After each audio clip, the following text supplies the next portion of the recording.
Salut Français 2, c'est ici Madame. Et le dernier cours, la dernière période, vous avez fait quelques exercices avec les objets, aussi avec le conditionnel. C'était révision.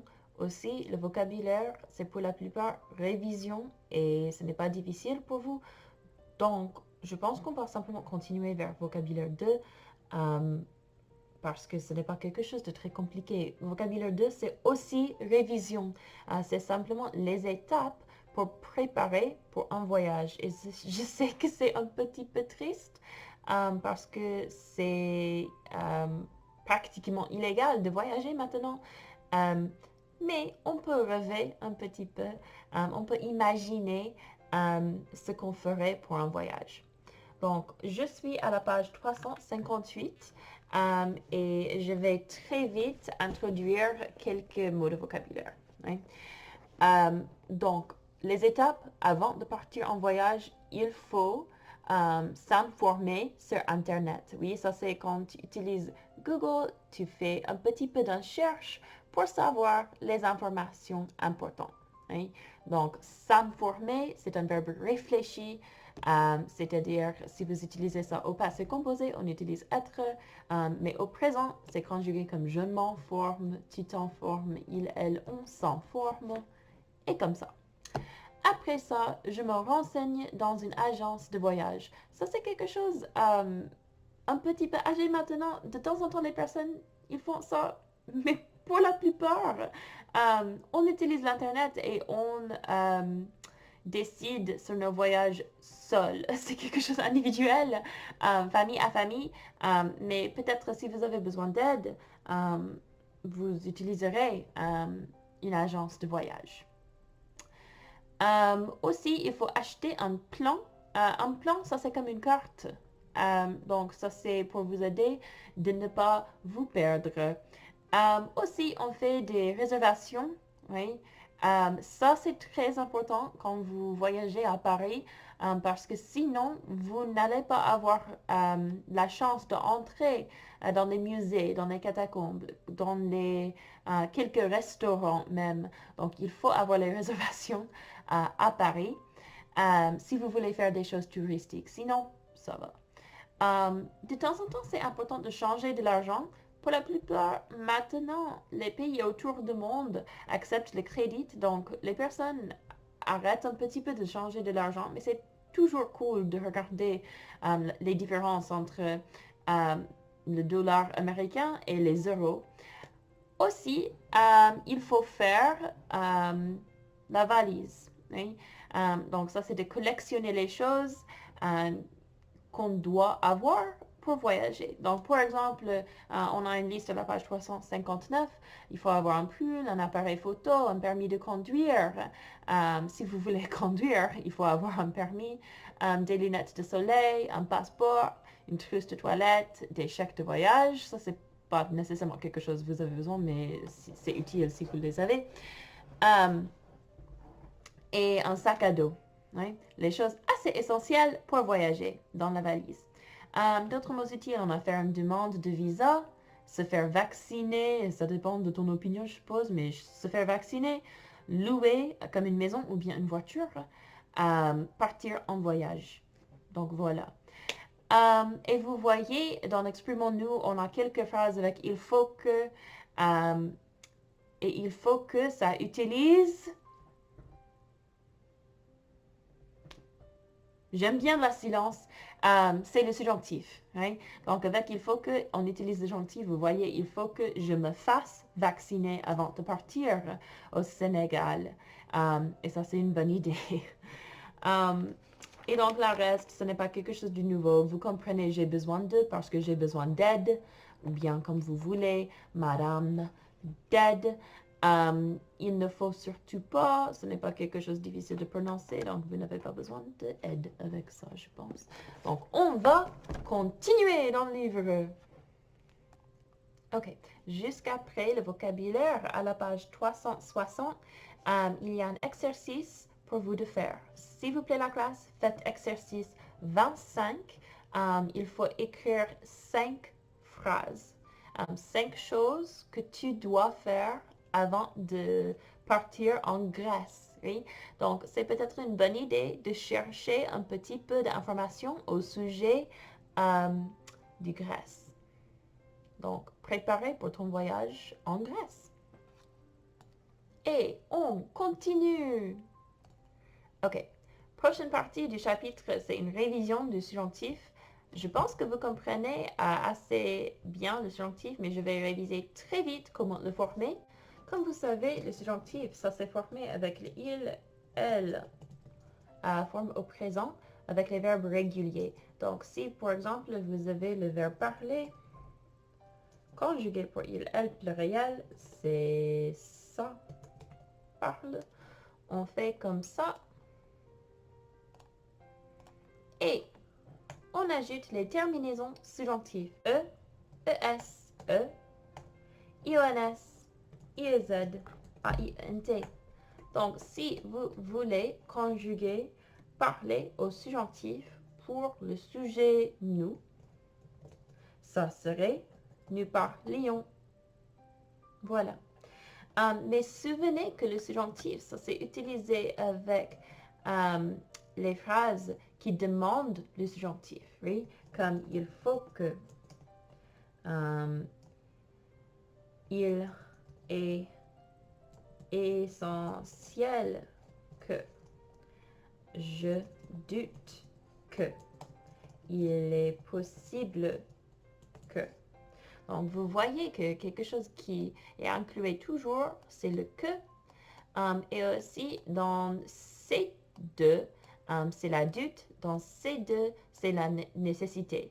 Oui, donc la nécessité avec que, ça demande le subjonctif. Aussi, la doute avec que, ça demande le subjonctif.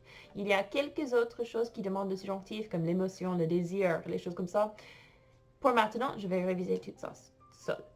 Donc, avec quelques exercices, peut-être on pourrait dire, et vous pouvez travailler chez vous. Vous pouvez poser la vidéo après que je les ai écrits.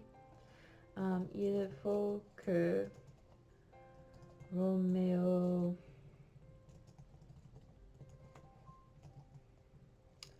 il est important que Asmé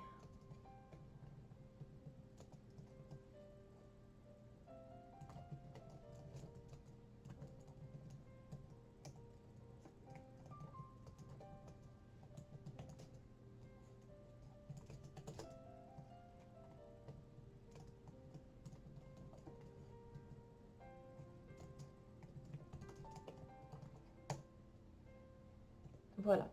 Et j'ai inclus un verbe qui est irrégulier. Vous savez quel verbe? J'imagine que vous avez répondu faire. Oui. Donc, je vous donne les réponses maintenant. Il faut que Roméo danse. Parce que danser, conjugué pour il est le pluriel, c'est danse avec ENT. On coupe le ENT, on ajoute E parce que Roméo est masculin singulier. Il est important que Asmé fasse ses devoirs. Faire, c'est un des verbes irréguliers dans le livre. Je pense que quelques sont listés là pour vous. On a aller, être, avoir, faire. Il y a quelques d'autres que vous avez appris comme boire, venir. Donc, si vous devez réviser ça, s'il vous plaît, révisez ça. Mais je ne vais pas réviser tous les verbes irréguliers parce que ça va prendre beaucoup de temps. Aussi, il est triste que je regarde Tiger King. Et voilà le roi de tigre lui-même. Ok. Alors, ça, c'est le subjonctif. Et pour vos devoirs, vous avez besoin de faire exercice 29 à la page 363.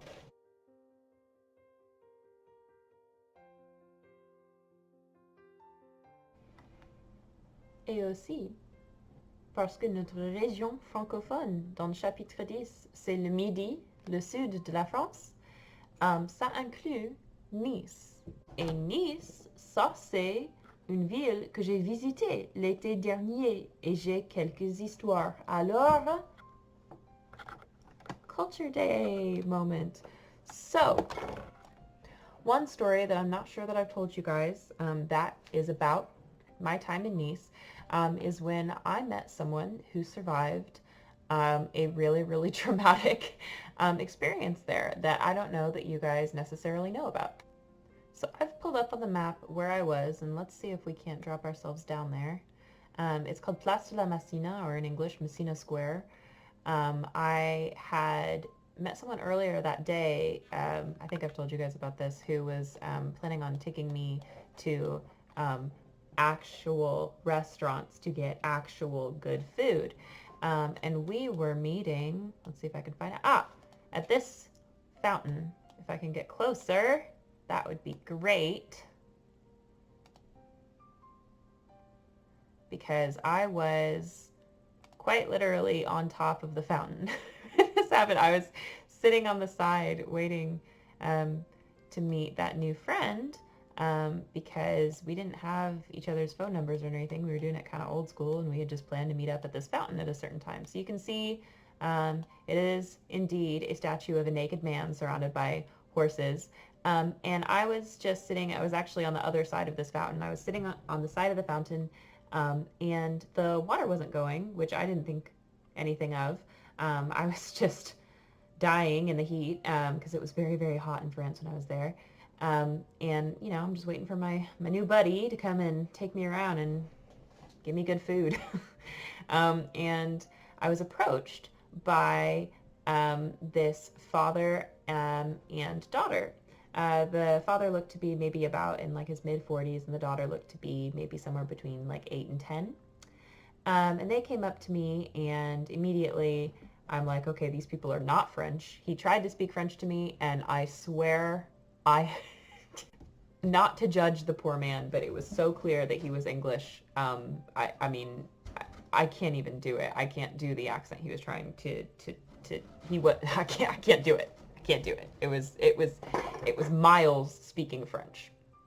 So, with no attempt at a French accent. So that was really difficult to understand. I stopped the poor guy and I was like, look, I'm American. Like, you can speak English. And he was like, oh, okay, great. And he asked me why the fountain isn't running. And I was like, oh, I don't know. I actually just got here too. I don't like live here. And then we got talking about the fact that we were both tourists, and his daughter is clearly embarrassed that he's just jabbering on to the stranger. And then we slowly pull her into the conversation once they find out that I'm a French teacher, and he's like, oh, she needs a French teacher. That's how I almost got hired by this family to be her personal French teacher. But that's beside this story. And we get to talking a little bit, and he says that they come and they spend summer, or at least half the summer. He was a little unclear on how long they would stay, but they would spend most of the summer in Nice every summer. And I was like, wow, that is amazing. Why do you do that? Because there's so many cool places to go in France. You know, I'm over here like, what? Why only Nice? Nice is wonderful, don't get me wrong, but why only Nice? And he reveals that they have this tradition because they were there during the, I believe it was 2016. Let me double check that real fast. Yes, it was in 2016. It was July 14th, which is Bastille Day, which also happens to be the French national holiday, pretty much like our July 4th. And it was one of these streets very near here. I'm not 100% certain which street because my bearings are a little off and I was never a Girl Scout, and I'm not 100% certain which street it was, but it was very, very close to Place de la Messina. There was a terrorist attack where a man looking to kill lots of people drove down one of these very, very narrow streets in a huge truck that basically took up the entirety of the street, and he killed somewhere upwards of 80 people, I think, is how many he managed to strike before anyone managed to stop him. And this father and daughter were there on that street, actually, when it happened, and they only survived. They were close enough to the truck that, or because the father basically grabbed his daughter and threw himself into a storefront window, basically narrowly escaping being killed in this terrorist attack on Bastille Day. And, you know, he said this like it totally made sense why they would come back after that. And I kind of questioned him a little further. I'm like, so you, you come back to the place that happened, and this man goes full French philosopher on me, and he goes, well, yes, because we loved this place, and we knew that if we didn't come back every year and celebrate how much we love this place and make new good memories here, fear would have won. And then my new friend showed up, and so I left this amazing conversation that I really wish I would have been able to keep going. But yeah, so if you have a little bit of extra time on your hands this week, I encourage you to look up that attack. I was actually in Morocco when it happened, and I remember seeing it on the television. Of course, it was that news report was all in Arabic, and so I was only getting bits and pieces, and I was like, did something bad happen? And yeah, something bad happened. And then they're like, we can't explain it. Hold on, we're listening. Okay. So I got the news about an hour after the report was over because they were all chattering about it in Arabic, and then eventually it got parsed down to me in terms that I could understand. And I mean, it shocked that whole half of the world. I mean, the United States was also informed about this, but it didn't have a huge place in our media at the time. But in North Africa and really all of Europe, that was a huge blow. And this was, I think, slightly before some similar attacks happened in Germany. Summer of 2016 was a rough one for Europe. So if you're feeling interested, if you're feeling industrious, I suggest looking these things up because it's a part of history, and it's weirdly one that I was kind of touched by, even though I wasn't really there. I really met someone who was. So that is our culture day, and I will conclude our lesson with merci la classe et au revoir.